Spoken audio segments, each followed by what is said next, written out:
the man who inspired me and a lot of people to be in a music, the one who follow the passion and stable the family too, who came from a big city, big light to a small city, come to their own hometown and established a music.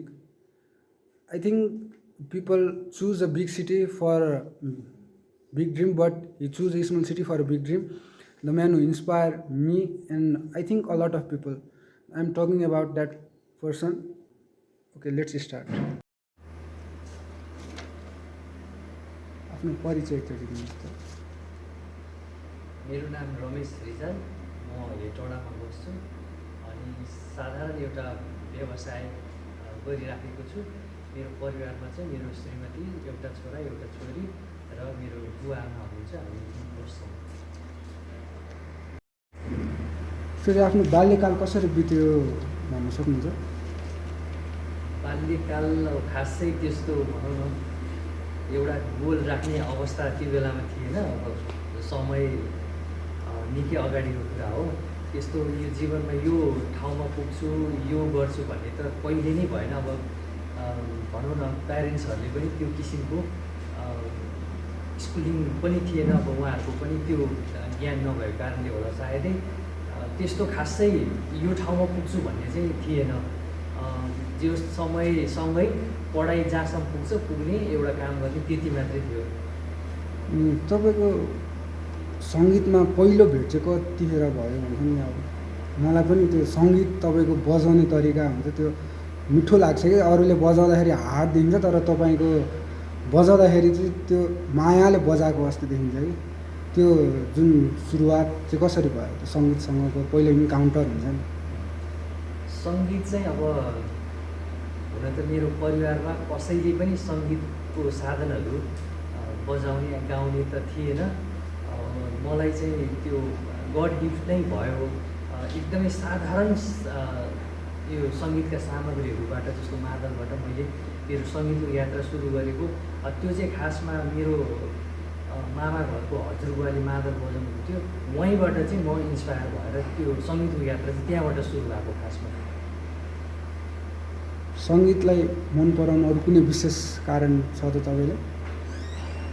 त्यस्तो कारण त छैन, तर त्यो जन्मजातै त्यो God gift नै, त्यो ब्लडमै music रहेछ। मैले पछि मात्रै थाहा पाएँ।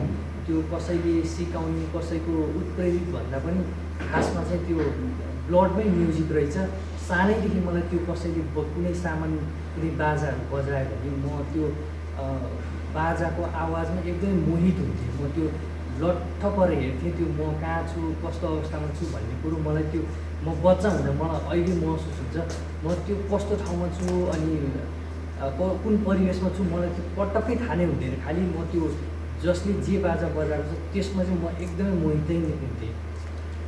तपाईँलाई मनपर्ने बाजा चाहिँ कुन हो बजाउनलाई? हुन्छ नि अब एकदम मजा आउने, त्यसमै भुल्ने खालको चाहिँ कुन छ तपाईँलाई? धेरै चिजहरू बजाइसकेपछि पनि मलाई अहिले भनौँ न त्यो एउटा साधनसँग चाहिँ त्यो माया बसेको जस्तो चाहिँ गिटार नै हो। गिटार प्रायः सबैलाई नै हुँदो रहेछ गिटारमा चाहिँ। तपाईँले सङ्गीतमा लाग्छु भनेर प्रेरणा दिने चाहिँ को हुनुहुन्थ्यो? प्रेरणाको स्रोत? पहिले प्रेरणाको स्रोत भनेको चाहिँ खासमा चाहिँ भन्नुपर्दाखेरि मेरो भनौँ न साङ्गीतिक यात्रा सुरु भएकै मादलबाट मेरो मामा घरको हजुरबा नै हुनुहुन्थ्यो। पहिलोपल्ट स्टेजमा उभिँदा त्यो सङ्गीतको लागि भनेर उभिँदा कस्तो त्यो फिलिङ कस्तो थियो? अब पहिलोचोटि भनौँ न मान्छेको भेटमा उभिँदा त डर लाग्छ नै जो कसैलाई पनि। तर भनौँ न साधारण ठाउँमा बजाए पनि आफू एक प्रकारको भनौँ न रक स्टार भएको जस्तो एउटा चाहिँ कलाकार भए जस्तो फिल भएको थियो। त्यो बेलामा सानो तरिकाले बजाउँदाखेरि त्यो फिल चाहिँ भएको थियो। कति वर्षको उमेरमा चढ्नु भएको थियो स्टेजमा चाहिँ? म स्टेजमा चढ्दै गर्दाखेरि लगभग अब भनौँ न ठुलो भिडमा चाहिँ 20-21 भएको थियो। तर भनौँ 50-60 जनाको भिडमा चढ्दाखेरि चाहिँ लगभग म 15-16 वर्ष मात्रै थियो। सानै उमेर नै भनौँ न, त्यो त 15 वर्ष भनेको त भर्खरै नै मान्छेले सुरुवात गर्ने समय हुन्छ। तपाईँ स्टेजमै चढिसक्नु भएको थियो भनेपछि त्यतिखेर त आफू ठुलै भइसक्यो जस्तो फिल आएको थियो कि के थियो? त्यतिखेर त म ठुलै भइसकेको जस्तो फिल भएको थियो। सङ्गीतको यात्रामा सुरुवातमा वा अहिलेसम्म पनि सबैभन्दा धेरै साथ दिने व्यक्ति चाहिँ को हुनुहुन्छ? त्यो त साथ दिने व्यक्ति त मेरो बुवा आमा नै हो। किन भन्दा विवाह हुनुभन्दा अगाडि बुवा आमासँगै हुन्छ जो कोही पनि। त्यो बेलादेखि नै मलाई चाहिने, मलाई मन परेको सामान किनिदिने अनि बजाएकोमा खुसी हुनु त मेरो बुवा आमा नै हो। हजुरको जीवनमा सङ्गीतले केही परिवर्तनहरू ल्यायो त? परिवर्तन त अब सङ्गीतले भनौँ न जिन्दगीमा एउटा कार्यक्षेत्र नै त्यही भएपछि त परिवर्तन निकै ठुलो परिवर्तनै ल्याएको हो। हजुरले उमेर बढ्दै गएपछि काम गरिन्छ, काममा पनि हजुरले सङ्गीतै ल्याउनु भयो, बजाए नि नबजाए नि अथवा अरूलाई बजाउने हिसाबले पनि पसल खोल्नुभयो। हजुरले हेटौँडाको बासिन्दा भएर काठमाडौँमा गएर खोल्दाखेरिको सुरुमा खोल्दाखेरि कस्तो अनुभव थियो त त्यहाँ? अब काठमाडौँ ठुलो ठाउँ अनि नजानेको सहर, नजानेको मान्छे, निश्चय नै एकदमै त्यो चुनौतीपूर्ण चाहिँ थियो। तर उमेरको अलिकति आधाकच्चापनले होला सायद त्यो बेलामा त्यस्तो अहिले सम्झिँदै गर्दा विगतको दिनहरू मलाई अलिकति डर लागे जस्तो हुन्छ। तर त्यो बेलामा चाहिँ अब त्यो धेरै कुराहरू विगतमा भनौँ न अब आउने दिनको समस्याहरू, चुनौतीहरू सायद त्यो बेला अघि नै अड्कल गर्न नसकेर होला। त्यो बेलामा त्यो त्यस्तो डर त्यो केही पनि थिएन। मात्रै आफूमा आत्मविश्वास के थियो भने जस म गर्न सक्छु भन्ने थियो।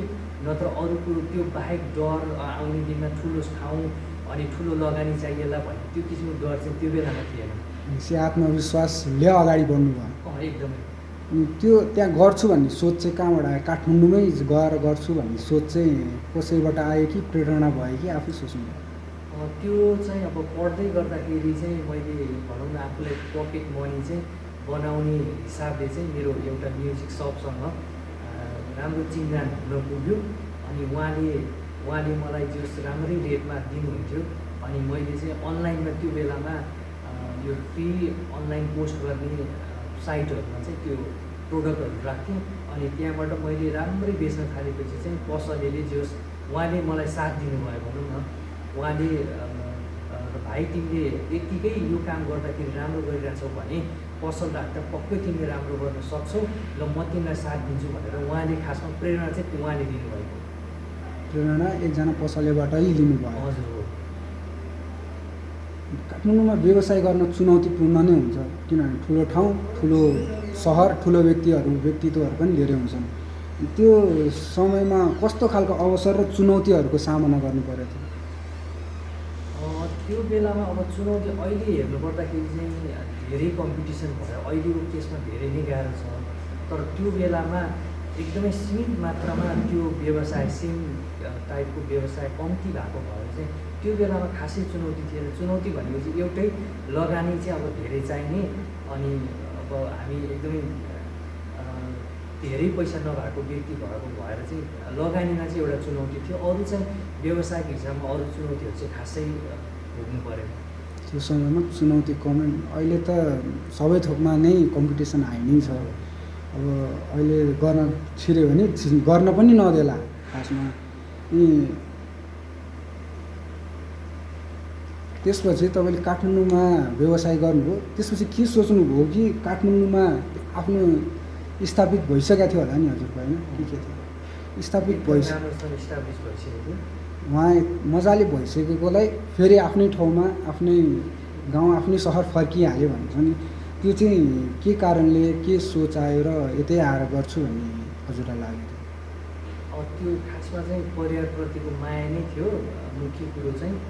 म एउटा छोरो भएको कारणले गर्दाखेरि घरमा बुढाआमालाई बुढेसकालमा छोडेर चाहिँ कमाउन सक्ने भएपछि चाहिँ बुवाआमालाई छोडेर भनौँ न बसेको ठाउँबाट टाढा गए जस्तो फिल भएको कारणले गर्दाखेरि चाहिँ त्यो इस्टाब्लिस भइसक्यो बिजनेसलाई मैले त्यहाँ बेचेर आफ्नै ठाउँमा आउन परिवारको आग्रह पनि भयो।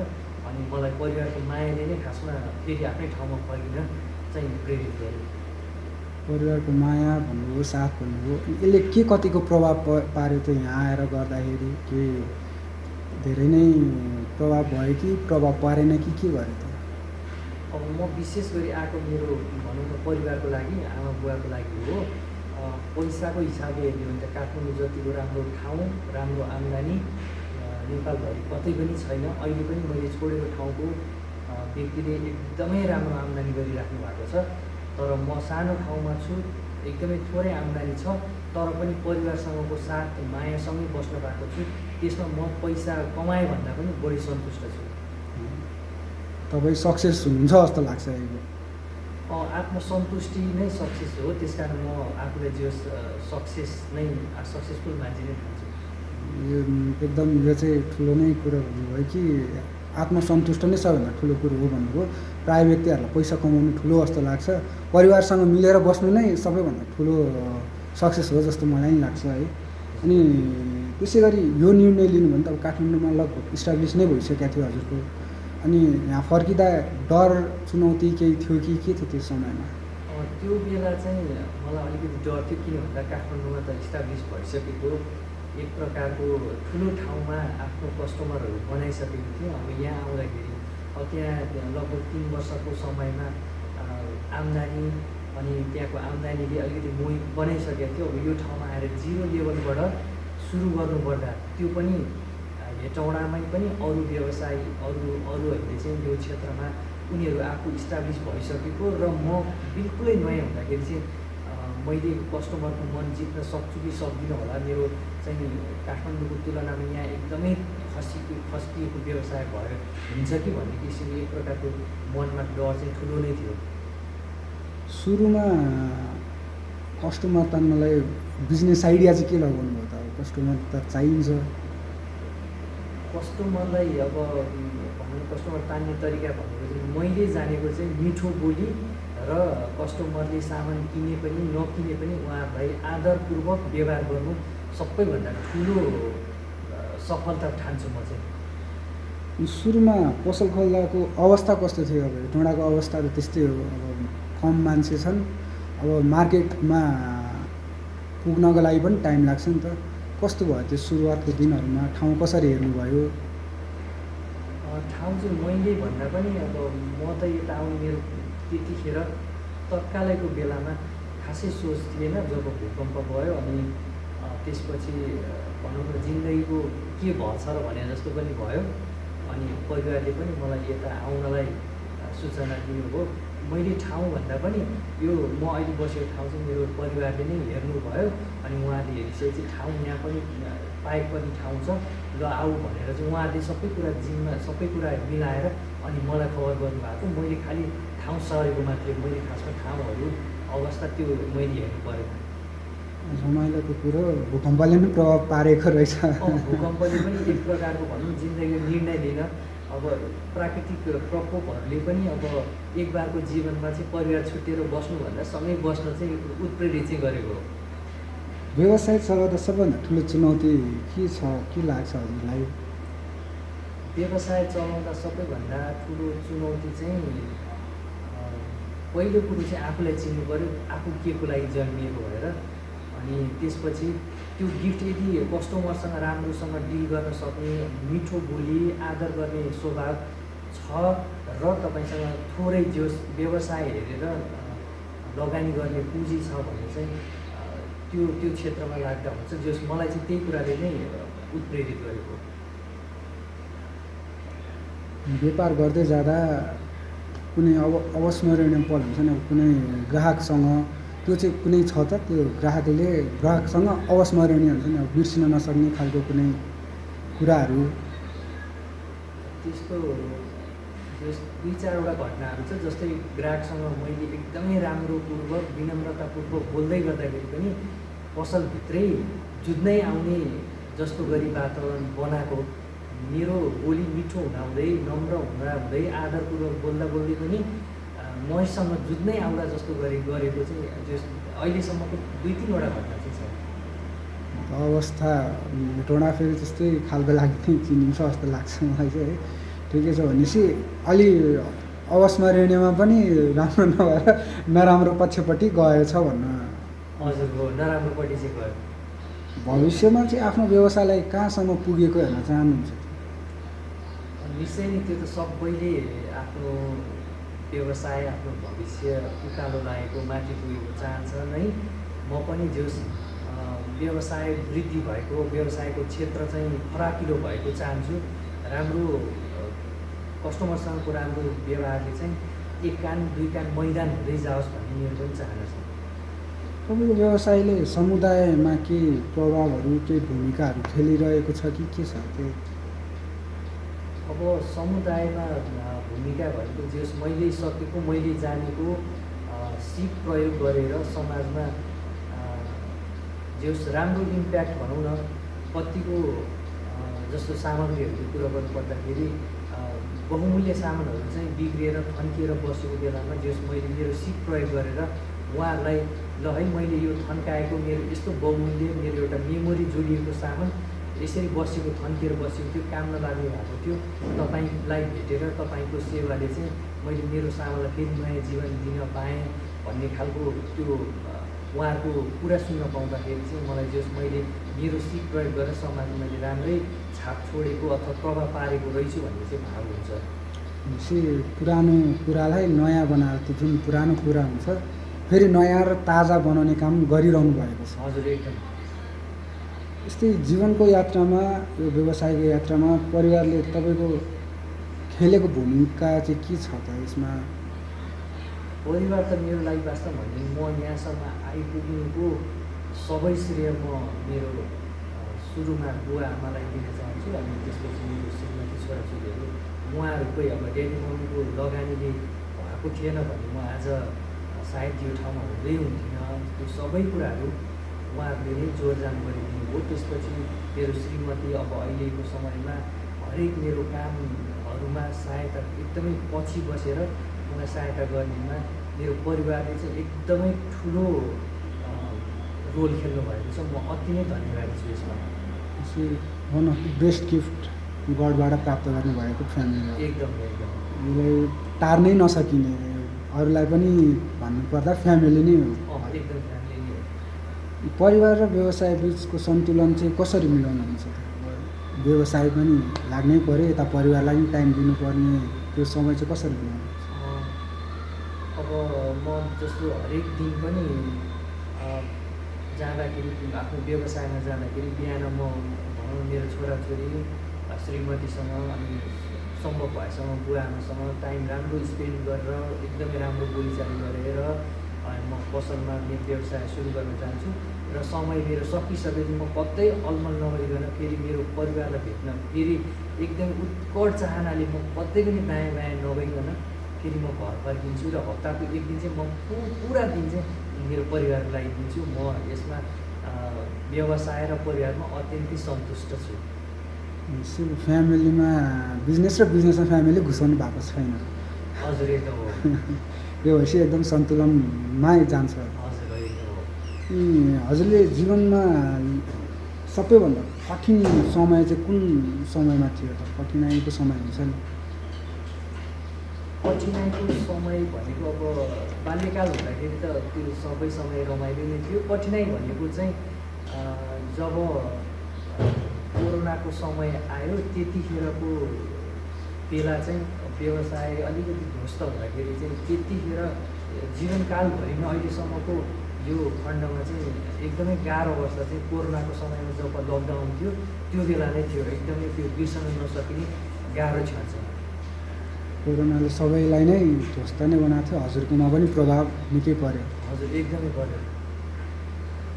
त्यो समयमा, त्यो पछिको समयमा प्रेरणा चाहिँ कसले सबैभन्दा धेरै प्रेरणा दिने चाहिँ को हुनुहुन्थ्यो? अब कोरोनाको बेलामा अलि प्राय अरूलाई पनि मेन्टल्लीदेखि लिएर फिजिकल्ली एभ्रिथिङमा प्रभाव परेको थियो, हजुरलाई पनि पर्यो होला सायद। त्यो समयमा चाहिँ प्रेरणा दिने को हुनुहुन्थ्यो?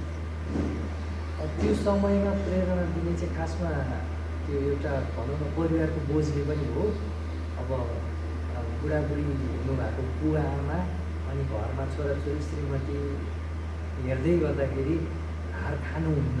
समय र परिस्थिति जस्तो सुकै भए पनि यो समय फेरि आउँछ जान्छ भन्ने त्यो एउटा सेल्फ मोटिभेसनले नै अगाडि बढ्नुपर्छ भन्ने त्यतिखेर चाहिँ आत्मविश्वास त्यो ले नै मलाई अगाडि बढाएको हो। सेल्फ टक अँ। एकदम इम्पोर्टेन्ट नै छ। प्रायः प्लेयरदेखि लिएर सबैजना खेल्दै गर्दाखेरि पनि आफूमा आत्मविश्वास राख्छन्, आफूसँग बोल्छन्। त्यसले गर्दाखेरि एकदम सहज भयो भनौँ वा त्यो गर्नलाई मद्दत मिल्यो। हो, एकदमै हो।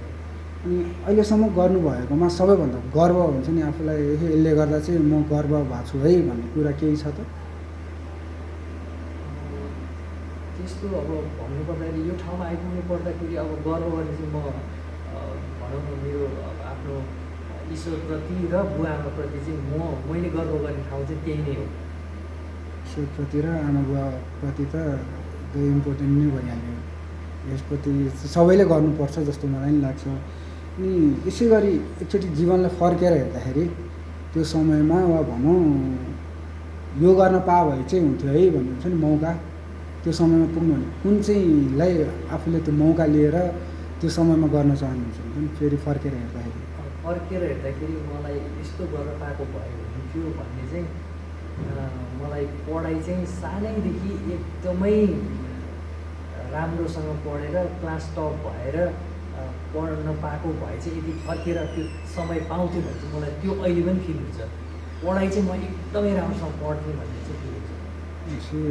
सबै दर्शकहरूलाई पनि यही छ, एजुकेसन इज मोस्ट इम्पोर्टेन्ट। एकदमै हो। यो भएन भने होला केही अब बिल गेट्सको देला इक्जाम्पल, अरू कसैको देला, बट बिल गेट्स पनि हार्वर्डबाट ड्रप आउट भयो, जुनमा एडमिसन गर्नलाई वा भनौँ इन्टरभ्यू दिनलाई मात्रै पनि लाखौँ व्यक्तिहरू हुन्छन्। त्यही भएर बिल गेट्सको इक्जाम्पल पनि नदिँदा हुन्छ, किनभने ऊ पनि हार्वर्ड जस्तो ठाउँबाट नै ड्रप आउट भएको हो। भनेपछि एजुकेसन भनेपछि सबैलाई नै चाहिन्छ भन्ने हजुर मान्नुहुन्छ? एकदमै एजुकेसन चाहिँ सबैभन्दा पहिलो मान्छेको आत्मविश्वास भनेको चाहिँ पढाइबाटै आउँछ। काठमाडौँमै बसेको भए आजको जीवन फरक पाउँछु जस्तो लाग्छ कि के छ हजुर? होइन, म त्यो दिनलाई सम्झेर हेर्दा म अहिले मैले जे निर्णय लिएको छु, मेरो परिवारसँग म बस्न पाएको छु, थोरै आम्दानी होला तर म एकदमै सन्तुष्ट छु। मलाई कुनै पछुतो चाहिँ छैन। हजुरको लागि सफलता भन्नाले के लाग्छ, के भन्न चाहनुहुन्छ सफलताको विषयमा चाहिँ? सफलता भनेको मान्छेले आफ्नो जीवनमा एउटा गोल राखेर त्यसलाई कुनै पनि हालतमा पुरा गरी छाड्नु र त्यो गरेको निर्णयले चाहिँ परिवारमा राम्रो प्रभाव छ भने चाहिँ परिवारमा र थोरै भने पनि समाजमा केही राम्रो प्रभाव छ भने त्यो मान्छे चाहिँ एकदमै सफल भएको मान्छे हो। मैले पुरानो भिडियोमा नि यही भनेको थिएँ, हजुरले नि यही भन्नुभयो है, खुसी लाग्यो। र त्योसँगै हुन्छ नि त अब अहिले केही समय अगाडि ट्रेन्ड थियो कि आफू सानो र ठुलो भएकोलाई यो भनिरहेको त्यो भनिरहेको भन्ने भिडियो आइरहन्थ्यो। अनि हजुरले चाहिँ अब आफू यो उमेरसम्म आउँदाखेरि आफू पुरानो उमेरमा 18 वर्षको उमेरमा भएको व्यक्तिलाई चाहिँ के सल्लाह दिन चाहनुहुन्छ? अब त्यो समयमा आफूलाई नै हुन्छ नि त यो गर्दा राम्रो हुन्छ, यो बेटर हो भनेर सल्लाह दिन पाउनु हो भने चाहिँ के हुन्थ्यो होला त्यो सल्लाह? अब सानैदेखि एउटा गोल चाहिँ सेट गरिराख्नु पऱ्यो। पढाइ चाहिँ एकदमै मोस्ट इम्पोर्टेन्ट चिज ठान्नु पऱ्यो। अनि पढाइ सँगसँगै आफ्नो जीवनमा स्किल्सहरू चाहिँ डेभलप गरिराख्नु पऱ्यो। पढाइ मात्रै भएर पनि भएन, स्किल्स मात्रै भएर पनि भएन। यो दुइटालाई चाहिँ मिलाएर अगाडि बढ्यो भने चाहिँ यस आउने पुस्ताको लागि चाहिँ साह्रै राम्रो हुन्छ। अहिलेको समयमा चाहिँ स्किल्स मोस्ट इम्पोर्टेन्ट नै छ, किनभने कलेजको डिग्रीले मात्र केही हुँदैन, किनभने डिग्री सबैसँगै हुन्छ। अब नेपालकै कन्टेक्स्टमा पनि कतिजना इन्जिनियरहरू त्यत्तिकै बसिरहेका छन्। अब त्यो डिग्री मात्रै हो, स्किल्स भएन। त्यही भएर अब सङ्गीतले तपाईँले एउटा मानिसको रूपमा चाहिँ के सिकायो त? अब हुन्छ नि एटलिस्ट यसले चाहिँ मलाई यो सिकाए व्यक्तिको रूपमा भन्नु हो भने चाहिँ के थियो होला त्यो? सङ्गीतले हुन त मेरो जीवनमा धेरै कुरा सिकाएको छ। वास्तवमा सङ्गीतमा रुचि राख्ने मान्छेहरू मेरो अग्रज गुरुहरूले भन्दा एकदम मिलनसार हुन्छन्, अनि नम्र हुन्छन्, मिठो बोली हुन्छ भन्ने कुराहरू जो मेरो गुरुहरूले पनि त्यो बेला भन्नुहुन्थ्यो। र मेरो जीवनमा आज त्यो भएको कारणले गर्दाखेरि चाहिँ जस मलाई सङ्गीतले चाहिँ जीवनमा धेरै कुराहरू सिकाएको छ। नम्र बन्न र मिठो बोली भनौँ, जस धेरै राम्रो कुराहरू सङ्गीतले हजुरले सिकाएको छ। हजुर, एकदमै हो।